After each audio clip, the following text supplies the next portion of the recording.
Alors, bonsoir, bienvenue à notre séance ordinaire du 20 août 2013. Alors, bienvenue aux gens de l'assistance, bienvenue également aux gens des médias. Et j'en profiterai également pour saluer une nouvelle journaliste au niveau de la Sentinelle, Madame Annie, le nom de famille de Annie Couture. Bon, je m'excuse, je ne vais pas vous appeler par votre nom de mari. Alors, bienvenue chez nous. Alors, nous allons commencer notre rencontre par un court moment de réflexion. J'aimerais que vous ayez également dans vos pensées une citoyenne qui est décédée en juillet, Mme Paquette, qui demeurait sur la 5e rue, qui était la mère de Denis, vous savez, le grand Denis. Là. Donc, nos pensées pour cette famille.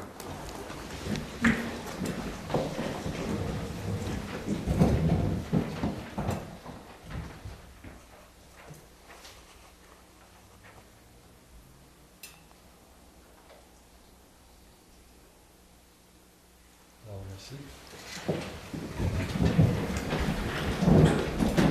Alors, M. Bernier, vous pouvez lire, s'il vous plaît, le projet d'ordre du jour? Oui, certainement.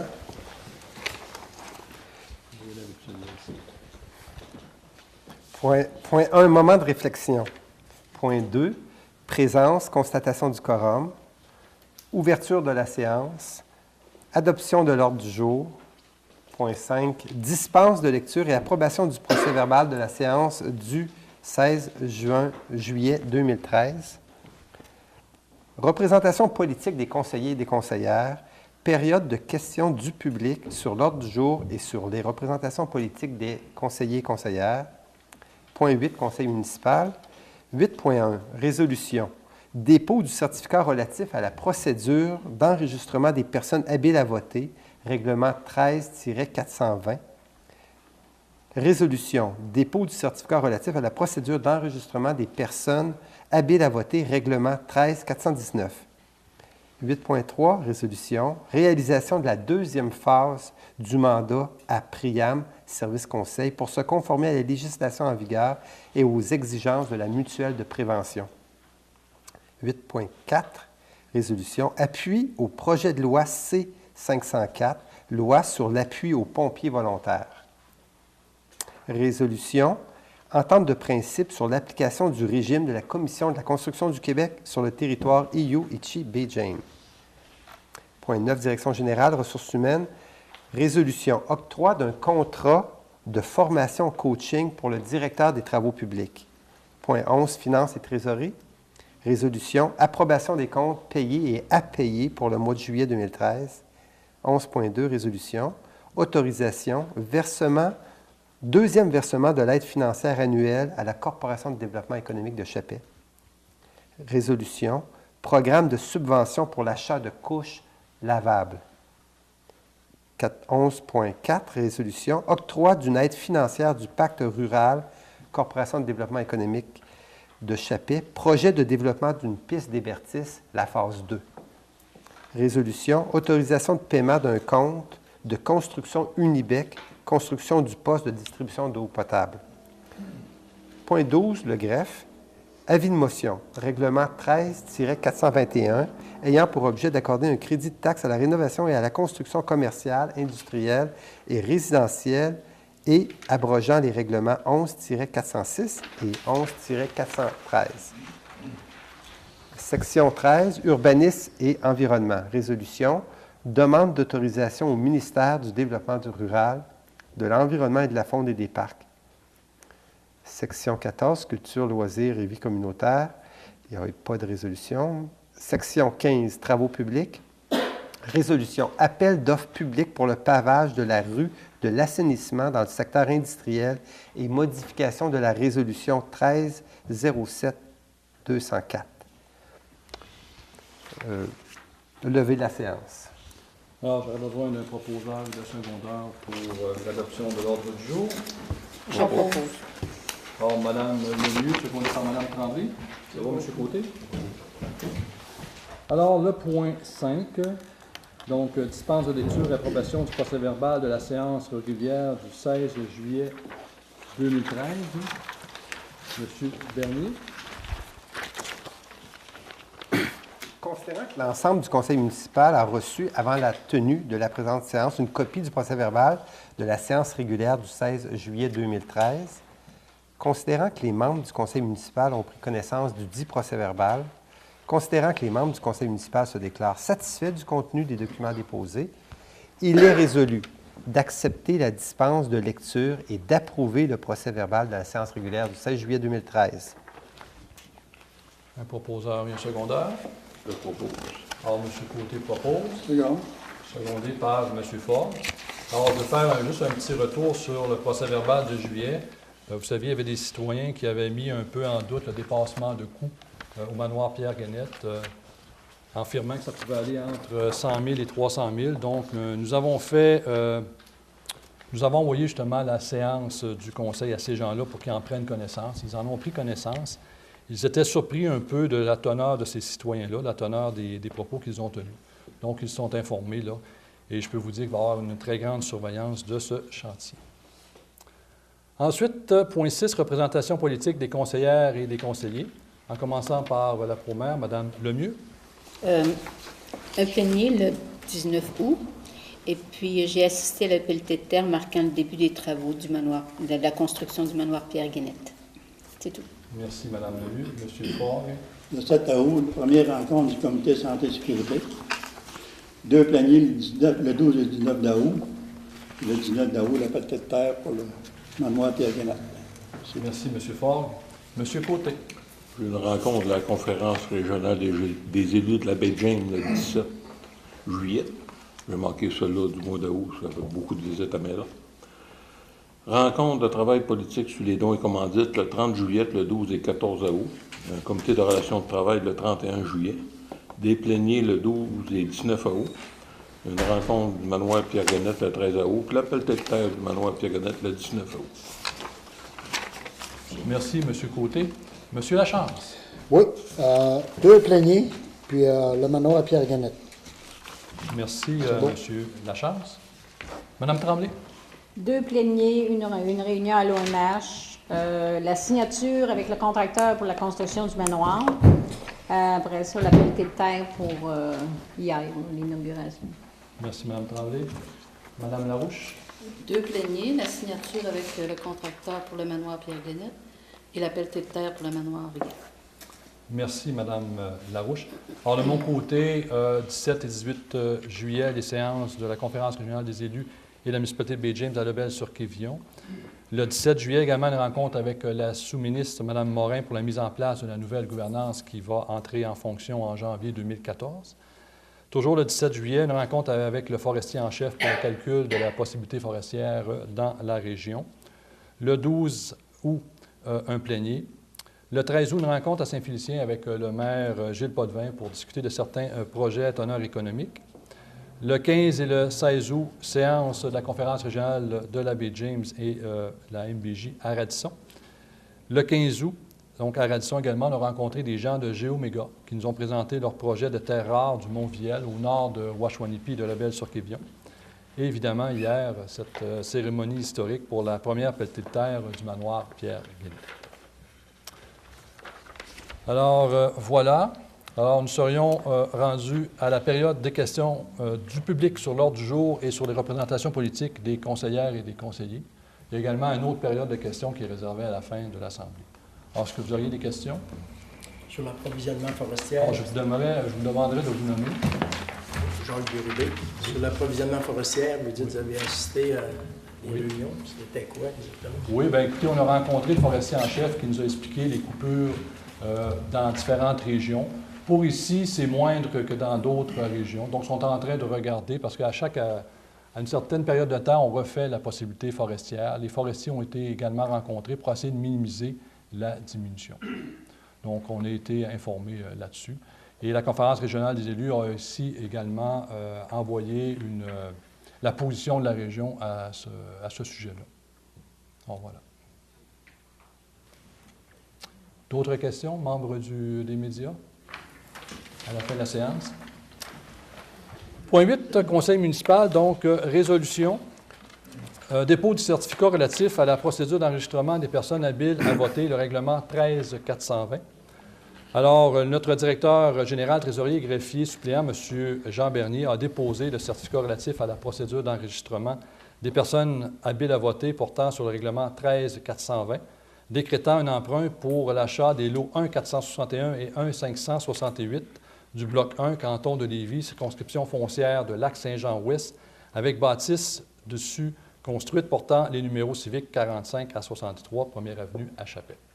Alors, ce document certifie que le nombre de personnes habiles à voter sur le règlement 13-423 est de 13-420, excusez, est de 133 pour qu'un scrutin référendaire soit tenu. Donc, ça prenait un minimum de 133 noms. Il y a eu 195 signatures. Alors, considérant le dépôt du certificat relatif à la procédure d'enregistrement des personnes habiles à voter pour le règlement 13-420, il est résolu que le conseil municipal accuse réception du dépôt du certificat relatif au déroulement de la procédure d'enregistrement des personnes habiles à voter pour le règlement 13-420. Alors, j'ai besoin d'un proposeur et d'un secondeur pour accepter la réception du dépôt du certificat. Alors, Mme Larouche propose, secondé par M. Ford. Alors, évidemment, c'est l'acquisition d'un nouveau garage municipal. Donc, la loi prévoit que s'il y a au-dessus de 133 signataires, on doit tenir, il y a deux options, là. Soit qu'on tienne un scrutin référendaire dans les 120 jours suivant le règlement d'emprunt, donc ce qui nous mène quelque part au 15 novembre, ou encore qu'on se retire tout simplement. Alors, ce qu'on a décidé, nous, le Conseil, tout le monde arrive de vacances, c'est de se laisser un mois de plus. La loi le permet. Et à la prochaine séance de septembre, on va vous annoncer qu'est-ce qu'on va faire. Alors, est-ce qu'on va aller en scrutin référendaire? Et il faut dire qu'un scrutin référendaire, c'est entre 12 et 15 000 $ tenir un scrutin référendaire. Qu'est-ce qu'on va faire exactement là-dedans? Bon, évidemment, il y a eu beaucoup de désinformation dans ce dossier-là. J'ai beaucoup de citoyens qui m'ont envoyé de l'information qui circulait sur Facebook. Vous savez, quand on écrit des choses sur Facebook, ça devient public. Je vais vous en lire une parce qu'à un moment donné, dans des débats comme ça, c'est important de dire la vérité. Et c'est important aussi de bien calculer pour bien informer la population. Et le Conseil veut se donner aussi du temps pour rencontrer les gens qui ont signé le registre pour savoir un peu pourquoi. Alors, leur raison. On a commencé à en rencontrer. Il y a des gens qui nous disent, bien, on était un peu désinformés, on était un peu tirés pour y aller. Alors, je vous fais une lecture ici d'un message qui est paru sur Facebook, qui est envoyé à beaucoup de personnes. Donc, avis à toutes les personnes habilitées à voter dans la municipalité de Chapelle.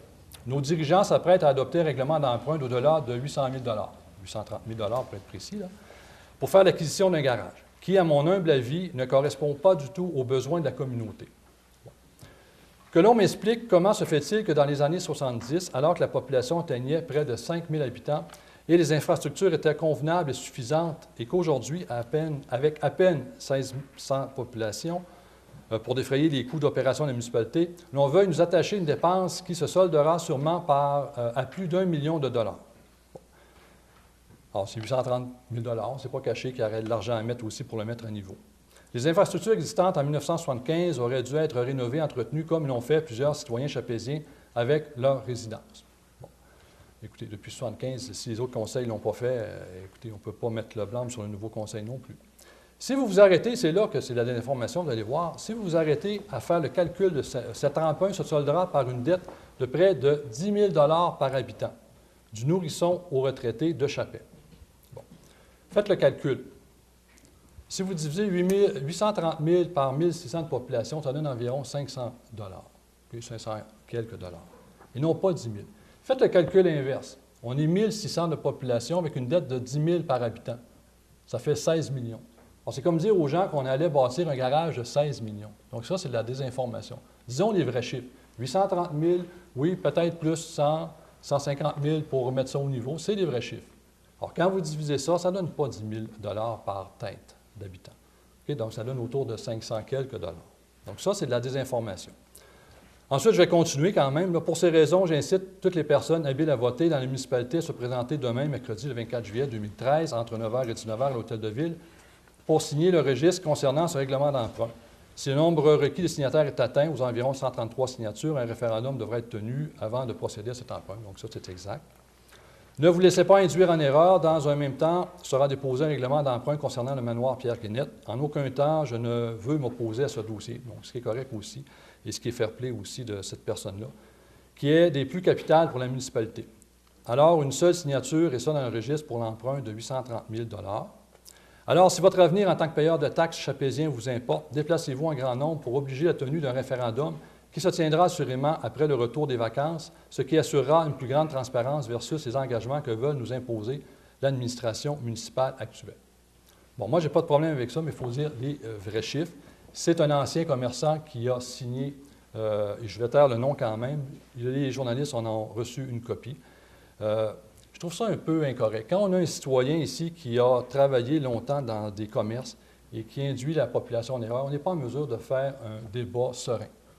On pousse les chiffres, puis en bout de ligne, on prend des mauvaises décisions.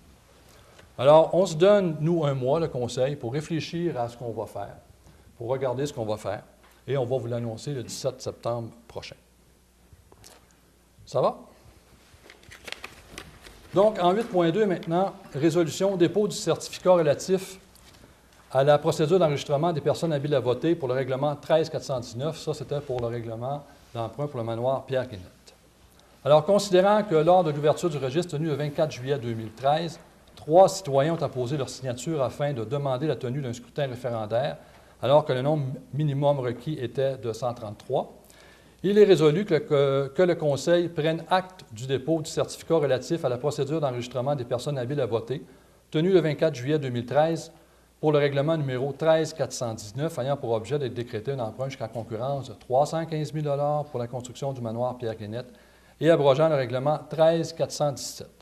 Que le nombre requis de personnes habiles à voter pour rendre obligatoire la tenue du scrutin n'a pas été atteint. De ce fait, le dit règlement est réputé avoir été approuvé par les personnes habiles à voter sur ce règlement. Donc, j'aurais besoin d'un proposeur et d'un secondeur. Propose. Alors, M. Lachance, secondé par Second. M. Côté, ça va? Parfait. M. Côté. Bon. Autre petite information aussi à ce niveau-là, parce que des fois, les gens ont besoin de beaucoup d'informations. Le communiqué a été émis par la SHQ, ça a été repris sans doute par les médias. M. Martin en a parlé ce matin. Donc, pour la ville de Chappais, il y a 1,5 million qui vient de la ville de Chappais pour le manoir Pierre-Guinette. Mais il ne faut pas se leurrer, ce n'est pas 1,5 million en argent sonnant. Entre autres, il y a 1,2 million qui vient en rabais de taxes capitalisé sur 35 ans et le don du terrain. Okay? Donc, quand on capitalise tout ça, ce manoir-là ne paiera pas de taxes, ça fait 1,2 million. C'est des exigences de la SHQ. Et évidemment, il va y avoir le 315 000 $ qui va provenir des fonds de la ville pour amener justement la part du milieu à 675 000, voilà. Et on a annoncé hier que la très grande majorité du 315 000 va provenir sous peu de la vente de l'école numéro 1. Donc, on s'apprête à vendre bientôt l'école numéro 1. C'est une question de semaines avant que les documents soient signés. Et avec cet argent-là, nous allons défrayer la part du milieu de la ville de Chappais dans le manoir Pierre-Guinette. Alors voilà, il faut que ça soit très clair. Ce n'est pas 1,5 million qu'on met en argent sonnant. À la fin, s'il vous plaît, M. Bérubé. OK. Ensuite, en 8.3, maintenant, une résolution sur la réalisation de la deuxième phase du mandat à Priam, Service Conseil SST, pour se conformer à la législation en vigueur et aux exigences de la mutuelle de prévention. M. Bernier. Merci, M. Gamache. Considérant l'importance de la santé et de la sécurité au travail, considérant que la Ville de Chappais ne se conforme pas entièrement à la loi sur la santé et la sécurité au travail et ne respecte pas les exigences de sa mutuelle de prévention, ni celles de l'entente relative entre sa mutuelle et la CSST, considérant qu'il y a lieu de retenir les services de professionnels pour se conformer à la législation en vigueur et aux exigences de la mutuelle de prévention, considérant qu'il y a lieu de retenir les services de professionnels pour se mettre à jour nos procédures de mesures d'urgence de la Ville de Chappais, considérant que Priam, Service Conseil SST, une entreprise spécialisée offrant des services et des conseils en matière de santé et de sécurité au travail destinés aux entreprises et aux organismes de la région du Nord du Québec, a déposé une offre de service datée du 25 juillet 2013 qui prévoit, pour la deuxième phase, des honoraires de 7 476,28 sous plus les taxes, considérant que cette offre de service se situe en deçà de 25 000 $ et que, conséquemment, la Ville peut conclure une entente gré à gré en vertu des règles d'adjudication en vigueur. Il est résolu que la Ville de Chappé mandate Priam Service Conseil SST pour réaliser la deuxième phase de son offre de service, consistant à mettre en place diverses activités visant à rendre la Ville de Chappé conforme à la législation en vigueur et aux exigences de sa mutuelle de prévention, ainsi que de mettre à jour nos procédures de mesures d'urgence. Que les frais relatifs à la présente soient puisés à même le poste budgétaire 0261-00416.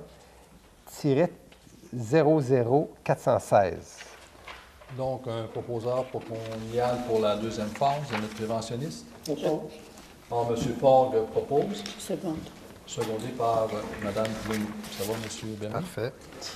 Maintenant, en 8.4, résolution appui au projet de loi C-504, loi sur l'appui aux pompiers volontaires.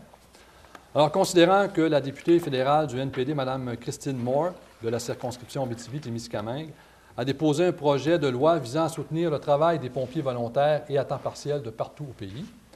Considérant que la loi sur l'appui aux pompiers volontaires viendrait modifier le Code canadien du travail afin de permettre aux pompiers volontaires de s'absenter du travail s'ils sont appelés à intervenir sur les lieux d'un incendie. Considérant que le projet de loi C-504 donnerait également une protection légale contre un licenciement ou toute autre mesure disciplinaire par un employeur sans motif valable dans l'exercice de leurs fonctions. Considérant que ce projet de loi permettrait aux services d'incendie de maintenir une force d'intervention efficace en tout temps et répondrait à une préoccupation des pompiers volontaires et à temps partiel dans toutes les casernes en région au niveau du Canada. Considérant qu'une loi semblable existe déjà au Québec et que le projet de loi C-504 permettrait d'uniformiser la pratique dans les entreprises fédérales de la province et du pays.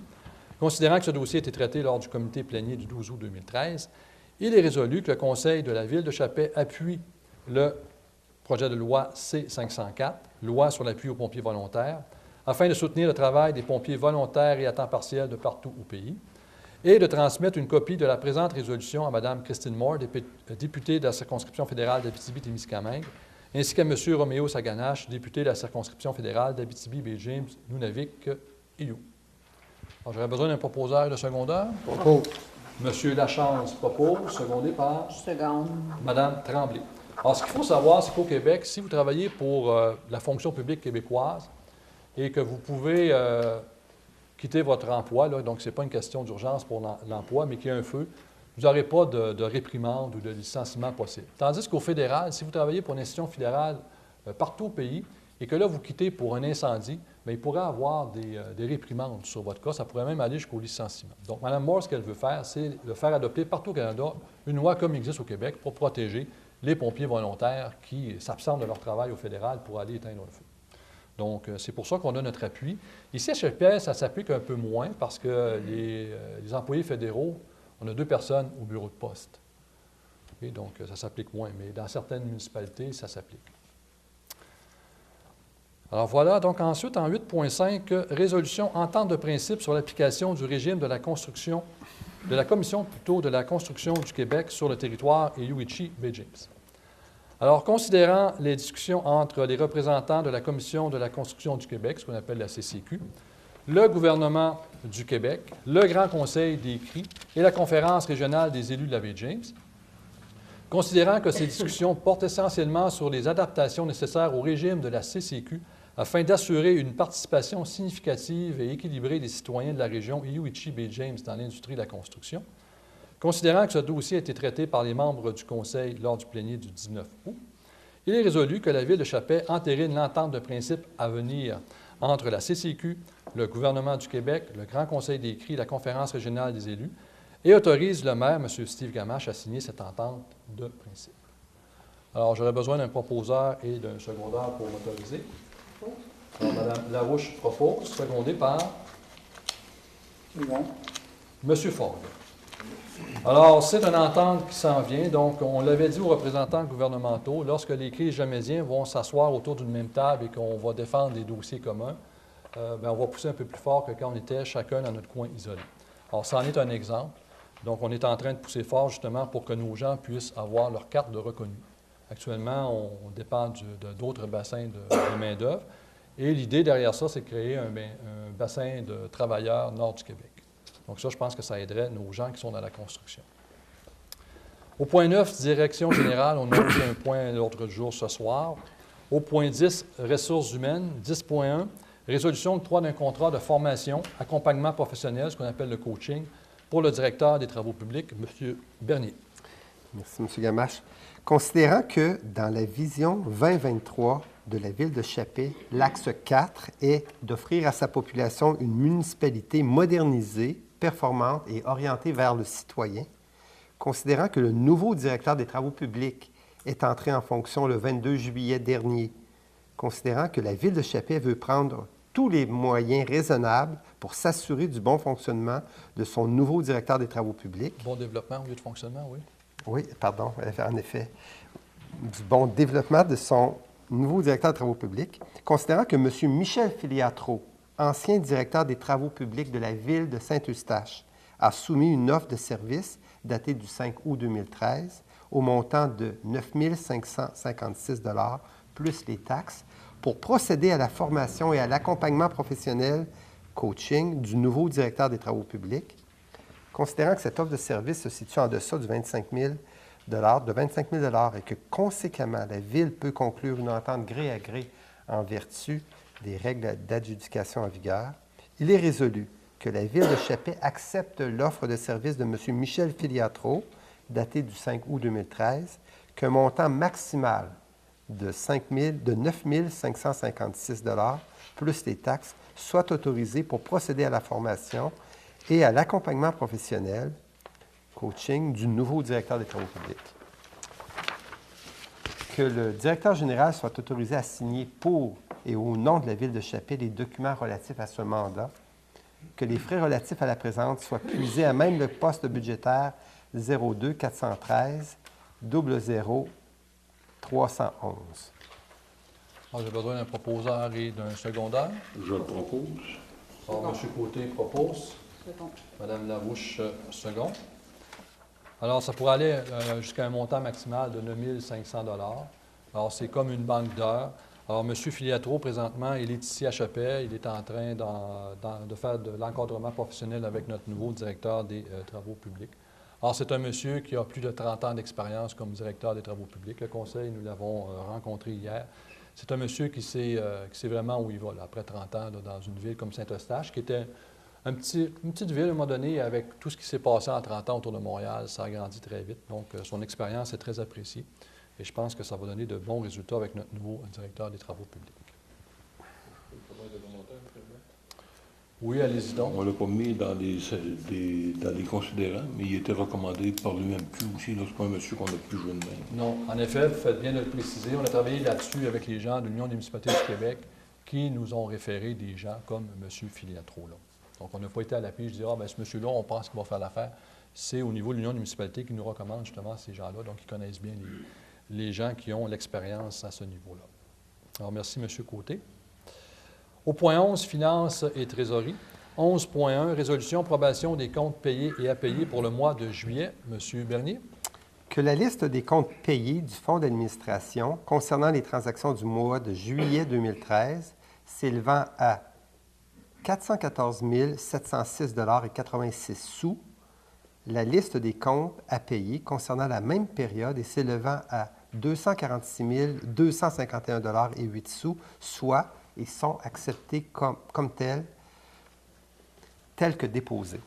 Que le Conseil municipal de la Ville de Chappé autorise le paiement des comptes apparaissant dans la liste des comptes à payer pour le mois de juillet 2013.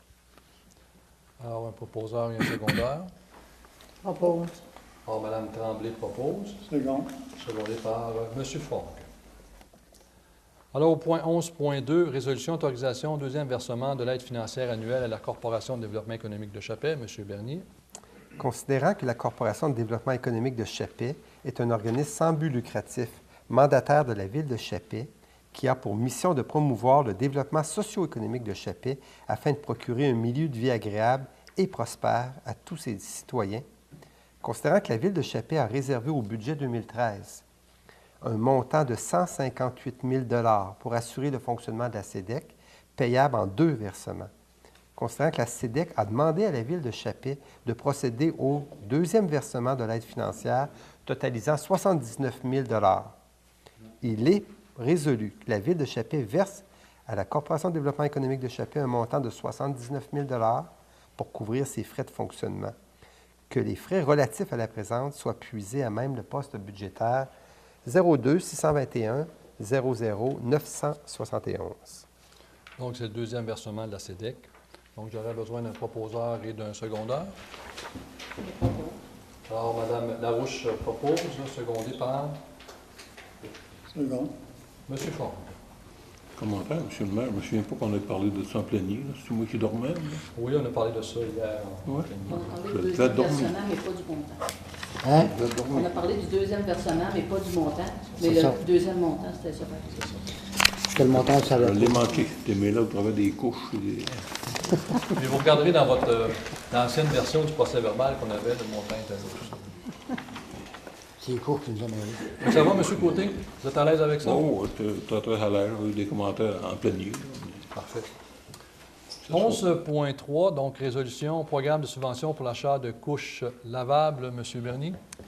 Considérant que la Ville de Chappé, dans son plan d'action 2012-2018 de sa planification stratégique, désire élaborer un panier d'incitatifs à l'établissement de nouveaux résidents à Chappé, notamment les nouvelles familles, considérant que la Ville de Chappé, dans sa politique familiale, voulait mettre de l'avant un programme de couches lavables pour les familles, considérant que la Corporation de développement économique a présenté un projet de couches lavables prévoyant, entre autres, une subvention couvrant 50 des coûts d'achat jusqu'à concurrence de 150 par enfant pour l'achat des dites couches, considérant que les membres du Conseil ont pris connaissance du sujet en titre lors du plénier du 19 août dernier, il est résolu d'adopter le programme de subvention pour des couches lavables tel que déposé par la Corporation de développement économique de Chappé et que la Ville de Chappé assume la contribution financière au programme jusqu'à concurrence de 600 $. Un proposeur et un secondeur. Propose. Alors, Mme Larouche propose, secondé par Je seconde. Mme Lemieux. Donc, au point 11.4, résolution octroi d'une aide financière du pacte rural pour la Corporation de développement économique de Chappé pour son projet de développement d'une piste d'Hébertis, la phase 2. Alors, M. Bernier. Considérant que la Corporation de développement économique de Chappé a présenté une demande d'aide financière dans le cadre du pacte rural pour le projet de développement d'une piste d'Hébertis, phase 2. Considérant que la demande d'aide financière est admissible et que le projet répond à tous les critères, considérant que ce projet contribue à améliorer les infrastructures de loisirs à Chappé, ce qui correspond à l'une des orientations du plan stratégique de la politique familiale et des aînés. Considérant que le comité aviseur du pacte rural a formulé une recommandation positive au conseil municipal pour la réalisation de ce projet, considérant que les fonds de l'enveloppe budgétaire du pacte rural de Chappé sont disponibles, il est résolu que le conseil municipal, via le fonds de l'enveloppe budgétaire du pacte rural, accorde une aide financière de 10 515,81 $ à la SEDEC pour réaliser son projet de développement d'une piste d'Hébertis phase 2, que le directeur général ou la greffière soient autorisés à signer le protocole de financement ainsi que tout autre document relatif au projet financé, que les frais relatifs à la présente soient puisés à même le poste budgétaire 02 629 00 973. Alors, il faut bien comprendre ici que c'est de l'argent qui est au pacte rural, mais c'est déposé dans le compte de la Ville. Donc, on est seulement que la transition entre le pacte rural et, justement, ici, la SEDEC. Donc, quand le pacte rural prend des décisions, l'argent est dans le compte, a été déposé dans le compte de la Ville par le gouvernement. Donc, nous, lorsque c'est recommandé, bien évidemment, on fait le transfert. Donc, j'aurais besoin d'un proposeur et d'un secondeur. Pour la phase 2, Mme Tremblay, Second. secondé par M. Lachance. Alors, en 11.5, résolution autorisation de paiement d'un compte de construction Unibec pour la construction du poste de distribution d'eau potable, M. Bernier. Considérant que la Ville de Chappé a adjugé en 2009 la construction d'un nouveau poste de distribution d'eau potable à construction Unibec au montant de 1 033 239,89 $, sans taxes et sans les imprévus, en vertu de sa résolution 09-11-181, considérant que le coût total du projet avait été estimé par DESSO à 1 494 190 $, incluant les taxes nettes, soit 598 190 $ pour la première phase, à être complétée en 2009, et 896 000 $ pour la deuxième phase, à être exécutée à compter de 2010. Voir à ce sujet le règlement 10-398. Considérant que le coût total du contrat de construction Unibec a atteint 1 203 135 $ et 27 sous, excluant les taxes nettes, mais incluant le rephasage des travaux et les ordres de changement découlant des imprévus, considérant que la Ville de Chapet a déjà remboursé 1 082 821 $ et 74 sous et que le solde à payer est de 120 313 $ et 52 sous, soit les retenues, considérant les décomptes progressifs numéro 3, 4, 5, 6, tels qu'établis par DESSO en date du 16 juin 2013, considérant le total de ces dépenses, se situe à l'intérieur du budget de construction du poste de distribution d'eau potable, il est résolu d'autoriser le directeur général à payer la somme finale de 120 313 $ et 52 sous, plus les taxes applicables à Construction Unibec. Alors, c'est pour finir le projet. C'était des retenues qu'on avait, puis le projet est terminé et on doit libérer ce qu'on avait retenu pour Unibec. Alors, un proposeur et un secondaire. Propos. Alors, M. Lachance propose, secondé par Mme Larouche. Alors, au point 12, greffe 12.1, avis de motion règlement 13-421 ayant pour objet d'accorder un crédit de taxe à la rénovation et à la construction commerciale, industrielle et résidentielle et abrogeant les règlements 11-406 et 11-413. Donc, l'avis de motion est par la présente donnée par M. Gilles Lachance, à l'effet que le conseil municipal procédera lors d'une prochaine séance publique à l'adoption du règlement 13-421 ayant pour objet d'accorder un crédit de taxe à la rénovation et à la construction commerciale, industrielle et résidentielle et abrogeant les règlements 11-406 et 11-413.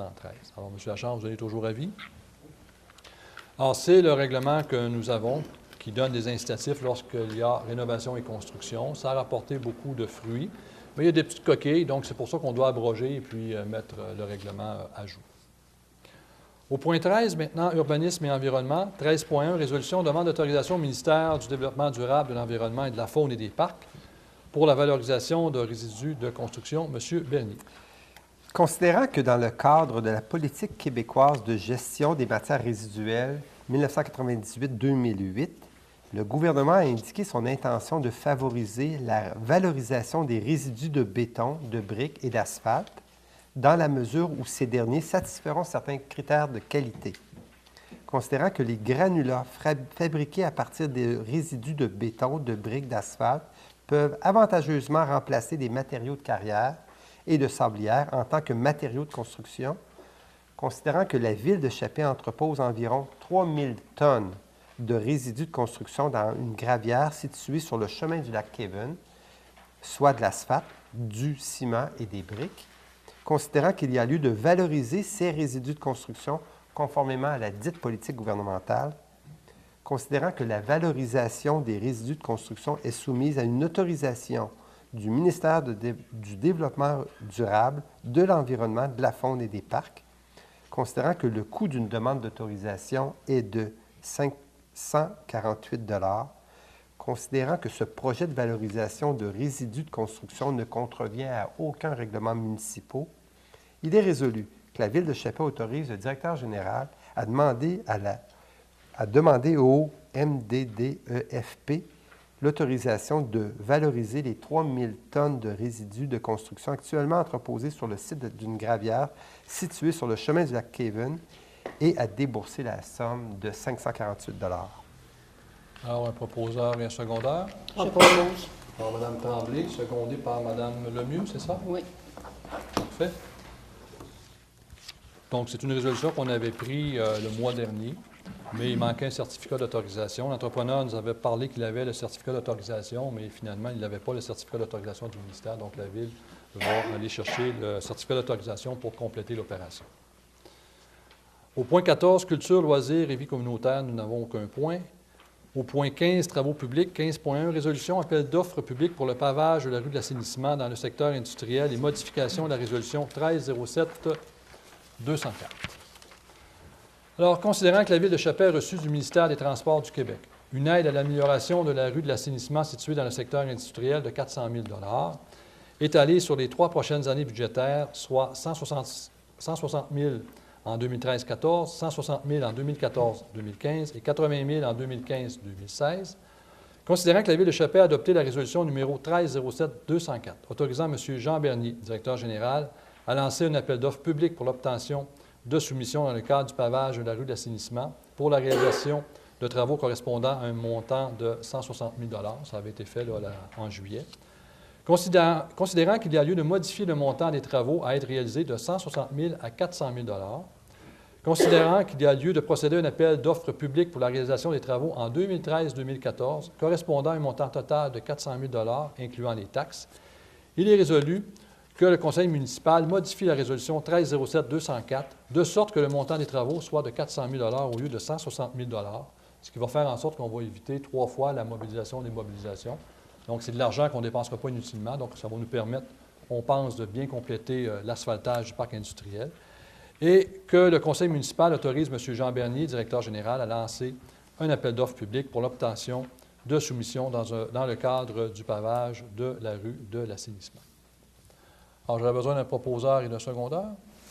Je propose. Mme Lemieux propose. Je second. Secondé par Mme Larouche. Ça va, M. Fort? Oui. Parfait. Alors, tout le monde autour de la table est d'accord avec... Donc, il y a une économie à faire. Et ce qui veut dire qu'on va, dès cette année, on a 160 000 $. Dès le début de l'année 2014, on a aussi 160 000 $. Donc, on va avoir à soutenir 80 000 $ qu'on va recevoir en 2015. Donc, avec l'argent qu'on nous donne, on pense qu'on va en faire, on va compléter le parc industriel. Sinon, si on avait fait ça en 3 phases, avec la mobilisation, des mobilisations, on n'est pas convaincu. Et on n'est pas convaincu que le prix va être le meilleur aussi l'an prochain et dans 2 ans, avec le prix du bitume qui augmente toujours. Or, le point 16, service des incendies, aucun sujet. Le point 17, développement économique, aucun sujet. 18, divers, aucun sujet. 19, varia, aucun sujet. Point 20, période de questions. Alors, si vous avez des questions, je vous demanderai de m'adresser la question et de vous nommer, s'il vous plaît, pour les fins d'enregistrement. Charles Bérubé, au niveau de l'école numéro 1, c'est la garderie, ça? Oui, c'est la garderie. Que vous vendez ça à qui? On vend ça au CPE. Au CPE? Puis vous dites que l'argent va servir au... Bien, vous savez, la Ville, on doit mettre une mise de fonds. Mais vous avez fait une demande d'emprunt de 315 qui couvrait ça? Oui, mais c'est parce que la vente ne sera pas de 315 000 $. Mais vous savez, avant que tous les papiers soient signés, nous, il va falloir débourser le 315 000 $. Donc, quand l'achat va être fait du CPE, évidemment, on va recevoir un montant d'argent du ministère de la Famille. Donc, ce n'est pas une dépense de plus que 315? Une dépense de plus que 315? Vous avez fait une demande d'emprunt de 315? Oui. C'était une obligation. C'était une obligation de la SHQ pour que la part du milieu soit de 675 000. Mais là, vous vendez l'école numéro 1. Oui. Puis vous dites que cet argent-là va être investi là-dedans. Oui. Ça veut dire que c'est plus que 315? Pas du tout. C'est déduit. La part du milieu, c'est 675 000. On a ramassé à peu près 375 000 de différents donateurs qui ont été très généreux. La partie qui manque, c'est la Ville qui va l'assumer. Et comment elle va l'assumer? Entre autres, en vendant l'école numéro 1. Donc, vous comprenez? Donc, on va se rendre pas à 675 000, mais un peu moins que 675 000. On attend que les prix soient... C'est-à-dire que l'entente soit signée pour dévoiler les prix, tout ça, là, parce qu'on est quand même tenu à la confidentialité. Et il va rester à la Ville un petit emprunt de quelques dizaines de milliers de dollars. Alors, ce n'est pas en plus. Donc, M. Legault, n'essayez pas de nous prendre en défaut, ce n'est pas en plus. C'est pas ça, là. C'est pas ça, là. C'est plus que 315. Ben, plus que si vous le comprenez comme ça, M. Bérubé, comprenez-le comme ça, autour du Conseil, c'est très clair, c'est pas plus que 315 000. Expliquez-les. On vient de vous l'expliquer. Alors, la part du milieu, je vais reprendre, je vais tenter de trouver... Je ne veux pas la part du milieu, je veux la partie de la Ville. La partie de la Ville? Bien, écoutez, c'est 675 000 moins 375 000. Ça fait environ 315 000. On arrondit les chiffres, là. Okay? 315 000. Alors, du 315 000 que la Ville va mettre, nous, en vendant l'école numéro 1, ça ne nous coûtera pas 315 000. Disons qu'on vend cette école-là 200 000. Okay? Alors, il va nous rester à financer quoi? 115 000. Vous comprenez? Donc, c'est pas en plus. Après ça, concernant la demande, c'est-à-dire le contrat que vous donnez pour la formation du contremaître de la municipalité, ça n'a pas été dit, ça, lorsqu'il a été engagé que... Ça a été dit, on l'a mentionné lors de la séance. Il y aurait de l'encadrement, oui. Qu'il y aurait un formateur qui viendrait, parce que tout le critère que vous avez donné, là, où je pensais qu'il y avait la formation, puis il y avait tout le kit, là... Non, écoutez, il y a là, toujours... on paye en plus, vous savez, quand on engage un employé, peu importe l'employé, au fil du temps, il faut lui donner de la formation. Alors, évidemment, quand on a engagé notre nouveau directeur des travaux publics, on s'est dit, il faut l'encadrer. Il faut éviter de faire ce qui a été fait à l'époque lorsque M. Harvey est engagé, où ce monsieur-là n'a pas eu de formation. Et on a vu ce que ça a donné. Il y a eu certaines problématiques que si ce monsieur-là avait eu une certaine formation, on aurait évité peut-être certains problèmes.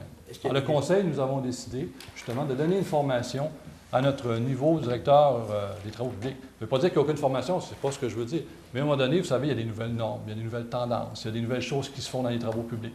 Alors, ce monsieur-là, il a 30 ans d'expérience, donc il va être en mesure, justement, sur le terrain, de lui mentionner exactement qu'est-ce qui doit être fait et comment ça doit être fait. Mais peut-être, si on avait été sur invitation dans le public, les gens qui auraient appliqué auraient peut-être eu cette formation-là, on aurait peut-être eu. Peut-être, M. Bérubé, mais ce n'était pas la décision du Conseil. D'autres questions? Commentaires? On serait peut-être rendu au niveau des médias? Alors, deux, trois petites choses. Hier, on a annoncé, on a fait la première pelletée de terre du manoir. Je voulais savoir, on estime le début réel des travaux, c'est beau la petite pelle hier, là, mais le début réel des travaux à peu près à quand et la fin, ça nous met où à peu près? Là? Madame Larouche, est-ce que vous voulez que je réponde ou vous êtes en mesure de répondre? Sur la première semaine de septembre que les travaux devraient commencer et à la fin mars pour la fin. Fin mars. Oui. Donc, normalement, il devrait y avoir une inauguration là, quelque part fin mars, début avril, là, disons au début du printemps. Ça vous va? Référendum, vous avez répondu, c'est beau, ça va aller dans un mois. La formation pour le directeur des travaux publics. C'est un encadrement professionnel. C'est un encadrement. Donc, ça équivaut à combien d'heures à peu près? Là, je ne veux pas qu'on donne le montant exact parce qu'on va dévoiler Muskegon, mais ça équivaut à quoi? Puis ça représente quoi dans le fond? Là? Il va avec lui, il l'accompagne dans son travail? Ou, Monsieur Bernier, vous voulez répondre? Oui, écoutez, c'est une offre de service en 3 volets. Le premier volet, le directeur des travaux publics, l'ancien directeur des travaux publics, vient sur place travailler, offrir un support, un encadrement professionnel à notre directeur. Le deuxième volet consiste à ce que notre directeur des travaux publics aille au sein d'un département des travaux publics d'une ville et va passer plusieurs journées là, en fait une semaine là, sous l'encadrement du directeur des travaux publics qui a été sélectionné. Et le troisième volet, c'est une banque d'heures de support téléphonique, Internet et aux besoins. On peut dire que le tout est un max autour d'une centaine d'heures, si on parle du nombre d'heures pour les 3 volets. ça s'échelonne sur combien de temps à peu près? On pourrait dire jusqu'à la fin de l'année. Fin de l'année? Oui. Est-ce que ça répond à votre question? Oui, allez-y, monsieur. Moi, je pense que c'est important. Des employés, il faut que tu les formes. Tu n'as pas le choix, les lois changent. On est loin, on n'a pas de journaux. Vous avez beau donner de la bonne information aux radios, mais des fois, je pense qu'on n'échappe pas tout le monde qui écoute la radio et tout ça. Ces gens-là, ils travaillent. C'est important qu'on ait un plan de formation pour nos employés. Parce que si on n'en a pas, ben, ça fait qu'à un moment donné, il se passe de quoi, on ne connaît pas la nouvelle législation, puis c'est le citoyen qui paye au bout. Je pense que moi, pour avoir été Hydro-Québec, on va dire que la formation, c'est très rentable. Très, très. Puis en supplément d'information, vous savez, dans toute organisation qui se respecte, il y a toujours de la formation qui est donnée. Bon, on a des entrepreneurs ici, les noms changent, à un moment donné, bien, vous envoyez vos gens se faire former un bout parce que ça a changé, ça a été modifié, il faut respecter les règles. Une municipalité, c'est pareil aussi. Moi, ça va pour l'instant, merci. Madame Couture? Moi, c'est pour les crédits de taxes. Est-ce que c'est déjà défini, mettons, en année de crédits de taxes pour les nouvelles résidences ou... Oui, bien, je vais vous expliquer. Le projet est déjà en place depuis 2011. Alors, ce qu'on fait pour une construction ou une rénovation, la première année, c'est 100 100 100 de la différence que ça a été occasionné par la rénovation de la construction. OK? Je donne un exemple. Je paie 1 000 de taxes. Je rénove ma maison. Mon compte augmente à 1 200 $. Donc, la Ville va remettre la différence, 200 $. Évidemment, la première année, c'est au prorata des journées, parce que si je fais ma rénovation le 1er juillet, je n'ai pas le droit à toutes les taxes sur l'année. Deuxième année, c'est 100 et la troisième année, c'est 50 Et on peut dire que ça a donné beaucoup de résultats, parce qu'il y a beaucoup de gens qui nous disent « Ah, ce petit coup de pouce-là m'a aidé à rénover », ce qui fait une petite différence. Donc, c'est un investissement, et on sait que la Ville en a besoin. Certaines maisons en ont besoin. Les gens ne sont pas toujours riches, mais quand on a des incitatifs comme ça les aide. Puis pour les résidences neuves? Bien, résidence neuve, c'est une construction. Alors, le terrain est là, la personne construit sa maison.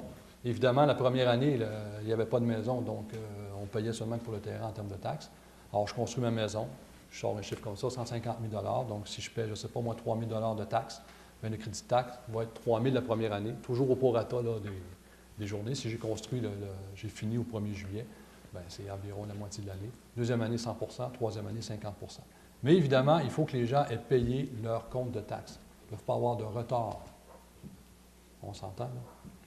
Donc, ce n'est pas une subvention aux mauvais payeurs, c'est vraiment à ceux qui veulent rénover, qui veulent utiliser cet argent-là pour rénover leur bâtiment. Puis aussi pour le manoir, est-ce que les unités sont toutes réservées? Madame Larouche?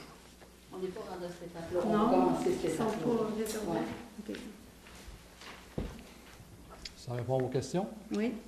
Donc, j'irai maintenant, s'il n'y a pas d'autres questions, aux commentaires des conseillères et des conseillers, en commençant par la première, Mme Lemieux. Moi, je n'ai pas de commentaire.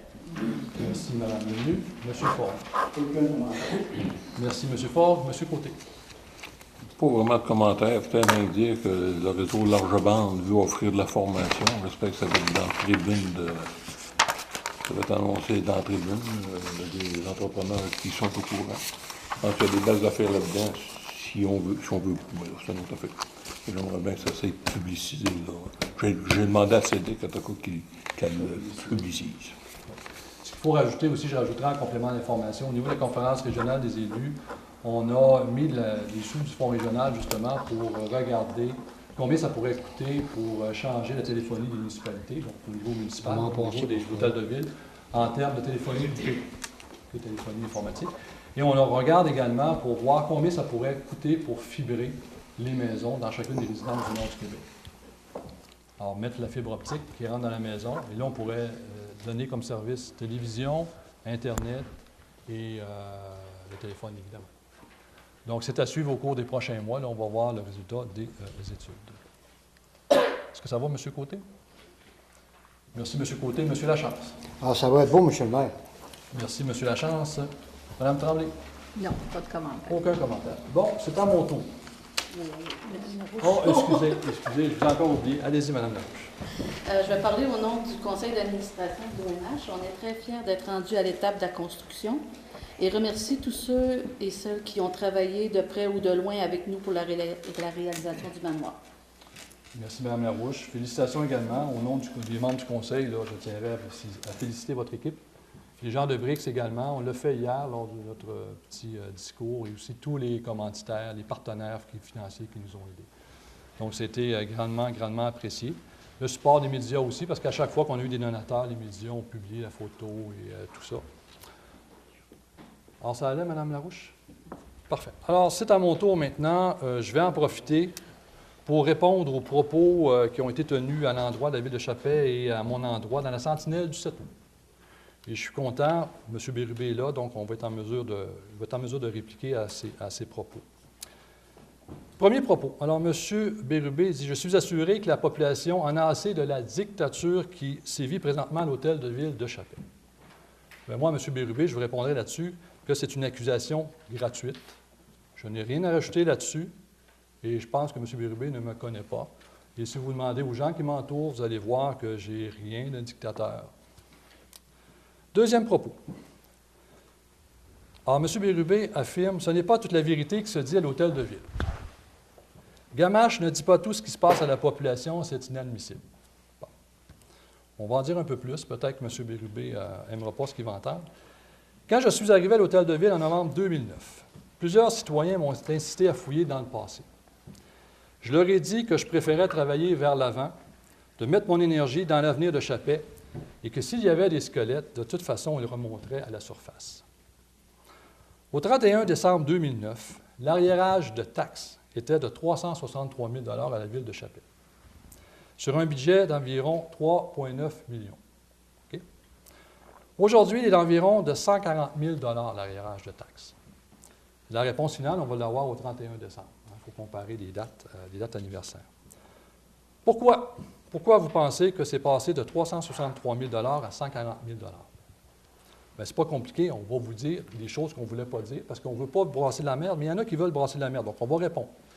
Alors, les compagnies de l'ex-maire, M. Bérubé, devaient 41 000 de taxes, montant qui est monté à 47 000 plus les frais d'avocat, d'huissier et de recouvrement qui ont atteint près de 10 000 Il n'y a eu aucun remboursement. Total, 57 000 Bon, c'est peut-être ça que M. Bérubé m'accusait de ne pas dire à la population.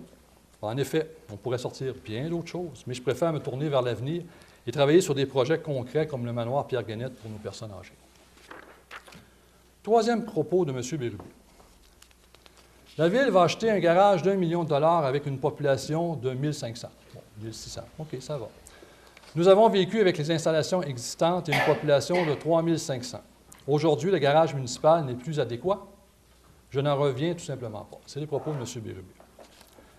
Lors de sa séance du 13 avril 2004, présidée par l'ex-maire, le conseil municipal de l'époque a adopté une résolution unanime, la résolution 0404-57, pour le lancement d'un appel d'offres pour l'acquisition d'un bâtiment destiné aux opérations du département des travaux publics.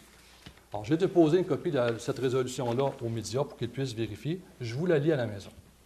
Résolution 0404-57 était présent M. le maire à l'époque, Bérubé, Mesdames les conseillères Madeleine Devin, Lorraine Boucher, Messieurs les conseillers Gilles Lachance, Pascal Dion, Gilles Gamache, Christian Breton, Directeur général Daniel Dufault. Alors, la résolution se dit comme suit. Autorisation, appel d'offres, acquisition d'un bâtiment destiné aux opérations du département des travaux publics. Considérant que le garage municipal ne possède pas la grandeur requise pour combler tous les besoins et permettre d'y admettre tous les véhicules nécessaires, en particulier en période hivernale, c'est en 2004. Considérant que la caserne d'incendie de Chappais ne permet pas d'y loger tous les véhicules incendies et qu'en raison de cette exiguïté, un camion autopompe loge à l'hôtel de ville. C'est toujours la même situation. Considérant que la ville de Chappais ne possède pas d'abri pour son inventaire de sel, laissant chaque année une certaine quantité de sel se perdre en raison des tempéries. Aujourd'hui, on a un don, on loue à quelqu'un, c'est 4 000 $ par année. En conséquence, il est proposé par le conseiller Pascal Dion, appuyé par le conseiller Gilles Gamache, que la Ville de Chappais autorise M. Daniel Dufour, directeur général, à lancer un appel d'offres public pour l'acquisition d'un bâtiment destiné aux opérations du département des travaux publics. Et cette résolution-là a été adoptée à l'unanimité des conseillers présents en 2004. Alors, 9 ans plus tard, la situation s'est améliorée, vous pensez? Au contraire, on a acheté de l'équipement. Et qui a été le premier à signer le 24 juillet dernier le registre pour la tenue d'un référendum contre l'achat d'un garage? C'est public, vous pourrez voir la liste des 195 signatures, si vous voulez, en venant ici voir Mme Aubé, M. Bérubé. Alors, c'est vraiment sérieux, M. Bérubé. Je vais remettre une copie, comme je disais tantôt, aux médias de ce procès-verbal-là, donc vous pourrez vérifier mes dires. Quatrième propos de M. Bérubé.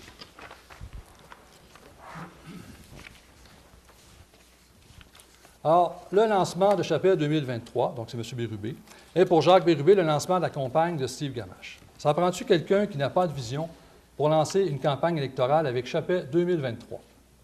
Comment doubler une population s'il n'y a pas de nouvelles industries qui s'installent chez nous? Je n'ai jamais vu cela nulle part.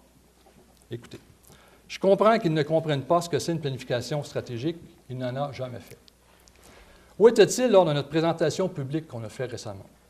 S'il avait été présent, il aurait compris.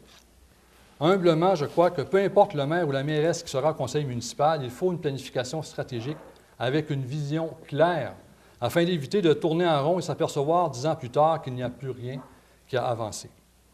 L'arrivée, à terme, en 2015-2016, des projets miniers de Stornoway, BlackRock et Goldcorp nous amènera un lot de nouvelles familles. On le sait, on travaille avec eux depuis plusieurs années. Il faut se préparer. C'est d'ailleurs pour ça qu'on a formé des comités de partenariat avec des compagnies comme BlackRock, Goldcorp et Léonard, ainsi que la ville de Chibougamau, ainsi que la région. Ce qui s'en vient aussi, tantôt, je vous l'ai dit, on a rencontré les gens de Géoméga pour les terres rares. Eux aussi, ils veulent faire une entente de partenariat avec les communautés. Propos suivant, cinquième propos. Je ne serai pas un maire 2 jours à Chapais, 3 jours à Chibougamau, comme celui que nous avons présentement. Je serai un maire de 7 jours sur 7 à Chapais. C'est la seule façon de gérer notre municipalité. Bien, M. Bérubé, dans une semaine, pour moi, il y a 7 jours et non 5. Je passe beaucoup plus que 2 jours par semaine à Chapais. Aujourd'hui, être maire de Chapais demande des déplacements. La ville de Chapais évolue dans une région qui occupe 20 du territoire québécois et nous ne sommes que 4 villes jamésiennes. Il faut donc être présent sur la scène régionale, juste au niveau de la gouvernance avec les CRI, il faut être présent, au niveau de la MBJ, au niveau de la CRIBJ, pour défendre les intérêts chapéziens. M. Bérubé, les moyens de communication aujourd'hui nous permettent d'être un peu partout et d'être présent en tout temps, technologie que je maîtrise très bien. La présence ne se limite pas simplement à un lieu physique. Dans tous les cas, les gens de l'hôtel de ville me disent qu'ils ne sont pas obligés de courir dans les champs de patates pour me faire signer les documents et les chèques. 6e propos. Alors, dans la Sentinelle, M. Bérubé, reprochant au maire Gamache de ne pas avoir de dossier, Jacques Bérubé précise sa vision de l'avenir économique de Chapais. Il faut absolument travailler sur une meilleure gestion des déchets pour Chapais et Chibougamau. Les gens de Chibougamau répondront là-dessus. Tout ce qui se fait aujourd'hui à cet effet est de les enterrer. Il faut mettre en place un système qui améliorera cette gestion. Il y a une dizaine d'années, M. Bérubé, vous vous souvenez, vous vouliez importer les déchets d'ailleurs pour les enfouir dans le trou de la mine. Vous avez fait un lieu d'enfouissement sanitaire qui n'a pas fonctionné. Nous sommes en train de fermer ce lieu-là. Le ministère nous force à le fermer. Et cette aventure a coûté aux contribuables de Chapais autour d'1 million de dollars. En termes de gestion, je peux vous dire qu'on a déjà vu mieux. 7e propos tenu par M. Bérubé. Celui qui va décider dans les prochaines semaines s'il sera candidat à la mairie estime que son point fort est l'économie. Il faut relancer l'usine de cogénération, s'assurer que Chantier Chibougamau et Barrette soient considérés en priorité. En ce qui regarde leur quota de bois, la forêt, notre force, il faut la sécuriser et la développer. Si M. Bérubé avait lu notre planification stratégique et s'il suivait plus les séances du Conseil, il saurait que nous travaillons fort sur ces dossiers. Alors, l'usine de cogénération, bien, nous faisons actuellement ce qui aurait dû être fait il y a 15 ans. Alors, c'est une question de temps. Il faut sauver cette usine-là. C'est 60 emplois directement reliés. Demandez à M. Pascal Tremblay, directeur de l'usine, il vous le dira. Gênez-vous pas. Nous avons réussi aussi à amener la ministre Ouellette ici à Chapais pour qu'elle voie le potentiel de Chapais Énergie, ce qui n'avait jamais été fait avant. Elle vient de former un comité interministériel pour trouver des solutions et assurer la survie de Chapais Énergie. Au niveau du bois, nous parlons régulièrement avec les gens de Barrette-Chapais et ils nous tiennent au courant de leurs problématiques. Ne vous gênez pas, demandez à M. Benoît Barrette ou encore à Michel Deshaies. Demandez aussi au député Ferland. Il faut quand même avoir des contacts au niveau gouvernemental. Il vous le dira qu'on travaille d'arrache-pied. Il n'y a pas une semaine où on n'appelle pas M. Ferland pour pousser nos dossiers. Contrairement à M. Bérubé, je ne suis pas le genre à faire des annonces tant que le dossier n'est pas attaché. 8e propos. Ayant lui-même lancé la culture de pommes de terre dans le nord du Québec, c'est vrai, Jacques Bérubé croit que cette industrie mérite encore plus d'attention. Je suis d'accord avec lui. C'est incroyable le développement que pourrait avoir cette industrie chez nous. Il faut y croire et développer de l'énergie pour y arriver. Combien pensez-vous que M. Bérubé a reçu d'argent en subvention pour ses champs de pommes de terre? J'ai posé la question aux gens de la CRIBJ. On me dit environ 900 000 en subvention. Combien de Chapéziens lui ont prêté de l'argent et ont tout perdu parce que ses compagnies numéro ont fait faillite? Vous lui poserez la question. Après, il vient nous faire la morale. Sérieusement. Actuellement, nous travaillons avec M. Boucher pour développer 250 hectares de terre destinés à la pomme de terre de semences. Nous avons rencontré à plusieurs reprises le MAPAC à Québec et à Rouyn-Noranda au niveau régional. L'agriculture est un secteur d'avenir pour Chapais et nous permettra de créer des emplois durables qui ne suivront pas les cycles économiques des mines et des forêts. Nous travaillons à la diversification de notre économie. Avec les aventures de M. Bérubé dans les patates, la ville de Chapais ne peut se permettre un deuxième échec. Et ça, c'est très sérieux. Si on se plante une deuxième fois, c'est fini l'agriculture au niveau de Chapais.